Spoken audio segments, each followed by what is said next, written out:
School নবতিথিন্দু school. আমি এবার যে গানটি গাইছি এই গানটির সঙ্গে একটি স্মৃতি জড়িয়ে আছে।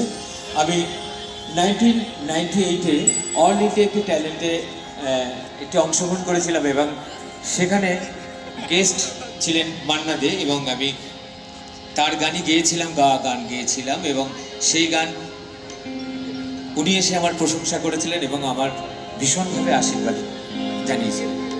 এটা আমার কাছে স্মৃতি, সেই গানটি একটু গাইছি। যে সমাধি বেদিটা ঠিক করে ঝুলন্ত গাছটা পড়েছে, সেখানে যে রয়েছে শুয়ে তার ভাগ্যকে আমি ঈর্ষা করি, তার ভাগ্যকে আমি ঈর্ষা করি।